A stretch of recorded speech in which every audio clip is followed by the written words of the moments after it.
Might just be like you're try to force a candle into a needle's eye, because it will take indeed centuries, as one of our family members had called into saying, centuries before that would even happen. Even though our pidgin vary from one region to the other, but there is a universality in understanding. And in fact, take it outside the shores of Nigeria to neighboring African countries or West African countries, you still understand that their pidgin is still universal. It still stands tall. Even though there will be some glitches here and there. What are the glitches? Because of the mother tongue invasion or prevalence. I wouldn't say invasion. Prevalence in these countries' respective pidgin, which reflects their identity as a people. Yes, it will go through variations. Even English, who told you that English is just one variation? They've got the British, the Irish, the Scottish. They've got the English too. Right? So there are different variations to them, and they speak differently. They all speak differently. They all have different accents, different nuances, even in their language. Did you even know that the most of English came out from German? Yeah. Even Donald Trump has his ancestry in Germany. Crazy, right? But I wish I would take one more call. Should I? Okay. Producer says you can go ahead. I'll take this one. Hello. Yeah, Yudi. Yes, welcome back, Uche. Uche, call back. Yes, talk to me, Uche. Yudi. Yes, I please. want to ask you. Yep. Have you noticed that whenever they go all of these summits that they do in America, all of those countries, that most of these world leaders use translator? I am talking about presidents of different countries. So why is it that language is not a barrier for them to attain such powerful occasion? So why will somebody now wake up, say, I think it's hard time we begin to talk to the conscience of these people who find themselves in leadership position in Nigeria. You are blaming mass failure of students when they don't to a language. You are attributing it to language. When you don't provide a conducive learning environment, when you don't make the environment conducive for a child to learn, how can a hungry child learn English very well? How can a hungry child be sitting on a mere floor in a classroom that is dilapidated and teaching? How can a teacher who is not being well taken care of want to give his or her best? You see teachers and doctors, these are the people we should have on a high esteem in this country. And any sane country doesn't play with these two people that I just mentioned now. Because it's not easy to impact something to somebody. But then, what is our government doing? You came out to blame the mass failure of... Let me ask you this question. Okay. You cannot just wake up and impose your thinking. Maybe you wake up from the wrong side of the bed and say it's because of language. What? I can't appeal to them, but I want to talk to their conscience. Because these leaders they lack deep thinking. You are the Minister of Education today. Tomorrow you just get out of that place. It's not even the office of the permanent secretary is not permanent. So why can one person just who do they even consult before making all of this decision? And how can one person be just? He would just imposing his opinion in more than 200 and something million Nigerians, and they think it will work. It will never work. Okay. All right, Uche. Appreciate that. You think it will work? You just muzzled up, whatever it is that comes to your mind, and you say, you spew it.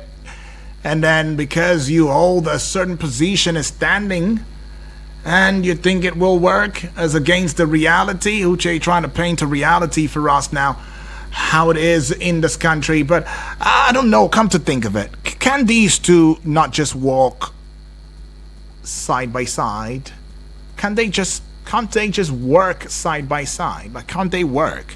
side by side, where we speak English, we still uphold our indigenous identity languages, respective indigenous identity languages. Can't we just have it all? I mean, the great Sir Ahmadu Bello.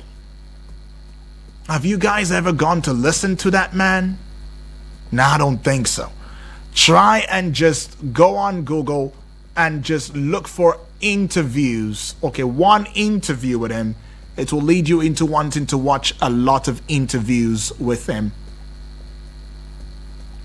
Listen to that man speak.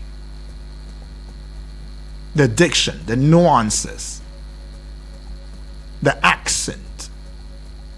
But then when it comes to speaking his own dialect, I'm sure when it comes to speaking to Hauser, you don't hear any of those nuances in it. He speaks it too with a different air of nuance, of accent.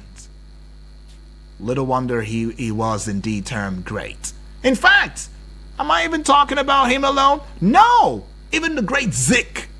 Listen to this people speak. So maybe the problem is not about it's not about English not being taught from pre-primary to primary 6. Maybe the problem or the challenge is who is teaching me. That's it. Have you ever thought about it? Who is indeed teaching me? Uche mentioned something. Doctors and teachers. For the doctors, it's a different ball game. You know why? The authenticity, the quality will not drop. Because there are formulas, prescriptions, an order to follow. And that's why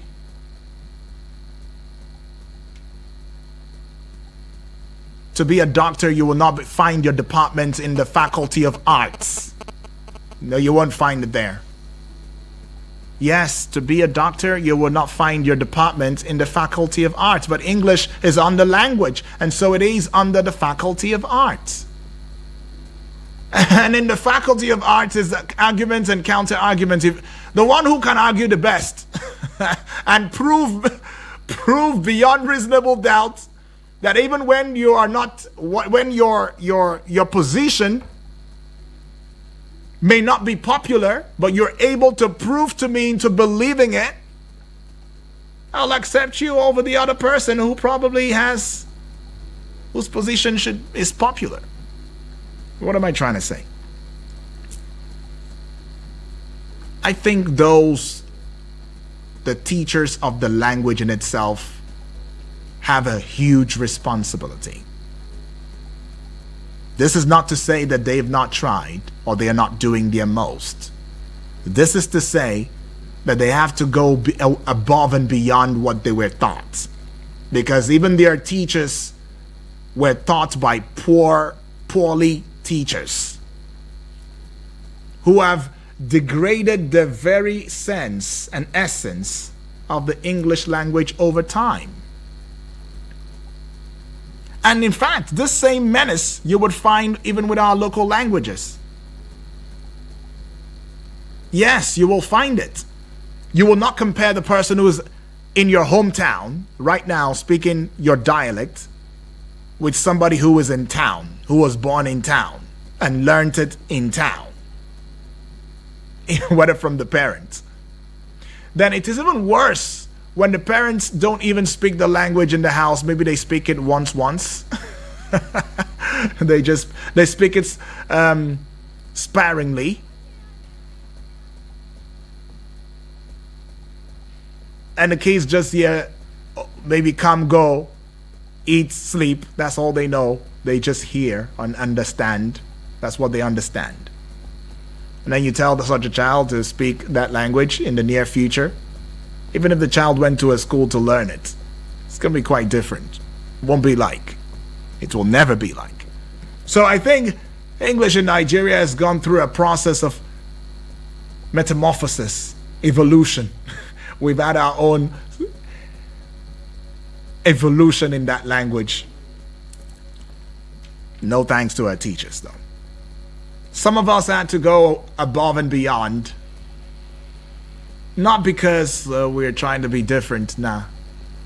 The truth is, if you went into the dictionary and you pronounced the languages or the words based on their individual lettered pronunciation, you will sound different. You will, if you can painstakingly do that. You will sound different, and your eyes will be open to quite a lot of things. Now, these are the things that they don't teach you in school. Because the person teaching you to was taught in the very wrong way, so believes that it is the way it should be taught. So is this something that has to do with pre-primary school to primary 6 learning in our indigenous language? Is that why we are failing and why I can jam before now? Didn't we still have these policies in place and still thrive? But this announcement was not just made anywhere else. It was very precise. Some are questioning the Minister of Education, Dr. Tunji Olausa. Why make this announcement at a British Council conference? Why not just call a press conference and say, hey guys, this is what we've noticed this, we've noticed that. We want to change it. And then there is also the place of, who did you consult with? Did you consult? Or it was just a personal decision, a personal vendetta? Because of these massive failures, bedroom conversation, you know what I'm saying? Because of massive failures and all of that, let's just repeal it. But anyways, though, is it gonna work for us? 2022 to 2025, children from early childhood to primary 6 were supposed to learn in their local language to preserve culture, identity, and improve basic comprehension. But from November 2025 now, all subjects, maths, sciences, social studies, arts, introduction, technology, whatever, they must be taught in English at every school, pre-primary to tertiary. So the government is saying it's practical. The government is saying it's evidence-based, and that this will improve national exam scores as well as give us global competitiveness. We wait, keeping our fingers crossed and hoping that this indeed will lead us to the promised land. But thank you to each and every one of us for being a part of this one, though. The conversation was really, really deep. And